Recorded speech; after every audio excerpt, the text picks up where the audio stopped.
Hey there, it's Kelly Nash. Welcome back for your morning dose of infotainment, and we got a lot of tainment this morning. Yesterday was more about the info as we had serious business to deal with. Today, a lot of tainment because we're going to break down the liberal logic.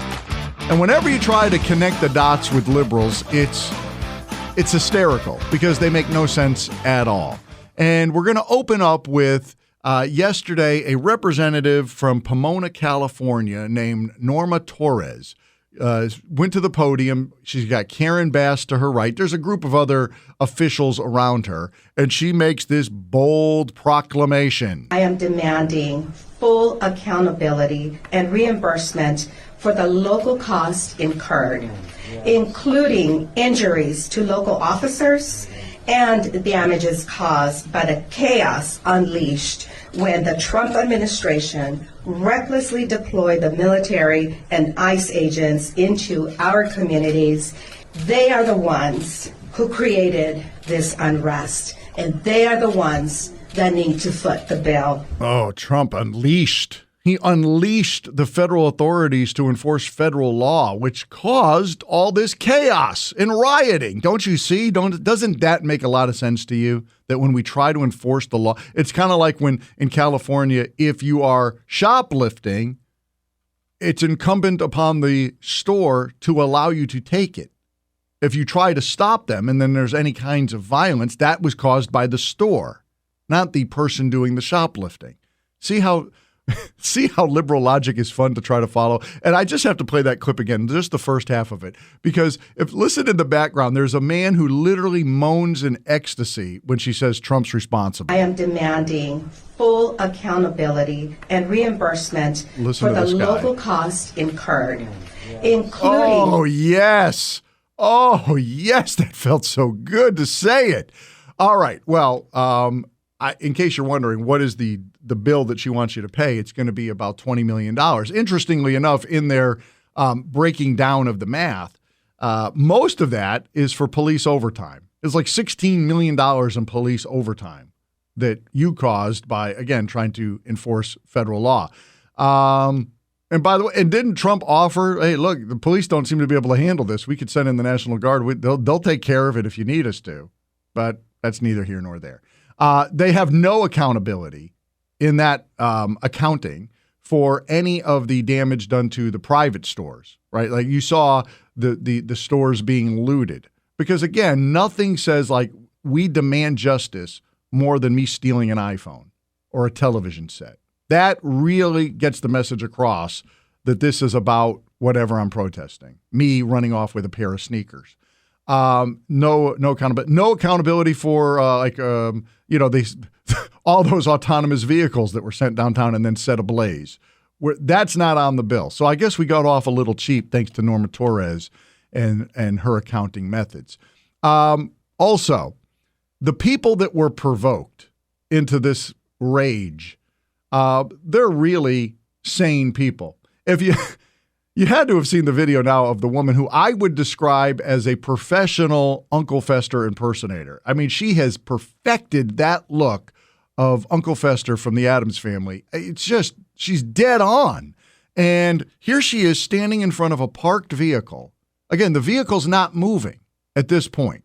It's not moving, and she's screaming that she's in fear for her life. Don't kill me! Don't kill me! Yes. Let my people go! Let my people go! Let my people go! Let my people go!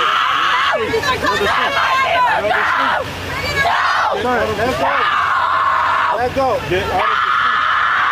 When I read in the Bible about Jesus and the man at the tombs, and they said, we are legion, I forget exactly what they wanted, but he then took the demons and put them in a herd of pigs who then jumped off a cliff and drowned themselves in the ocean.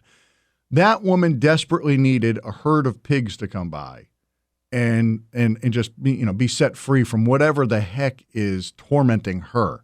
Because that's the screams that man in the Bible was making. That's how I imagined it sounding, just like her, and probably looked similar to her, except she had some clothes on. I guess he was nude in the Bible, but that's neither here nor there. He was an early Democrat, hadn't gotten the wardrobe yet, didn't understand that you were supposed to get some purple hair or something with that as well. But moving on with the liberal logic, Norma Torres, I forgot to bring that up. Norma Torres, the representative who just made that declaration earlier, she earlier declared that on Saturday, while trying to do her congressional duty, the oversight at a federal building in downtown Los Angeles on Saturday, she was attacked with chemical agents and had to be sent to the hospital. Now, according to the hospital, they found no chemical agents on her. So these are some magical chemical agents that were very specifically targeted because nobody else who was at the federal building or in the vicinity of the federal building suffered anything. She suffered. She went to the hospital, and somehow those chemical agents disappeared off her skin and hair and all that by the time she arrived. So these are next level chemical agents. But here I am just reading. In her letter, Torres now demands a full investigation into the use of these chemical agents and a formal explanation for her denial of access and a review of ICE's communication and detainee information system. So she is, again, another victim.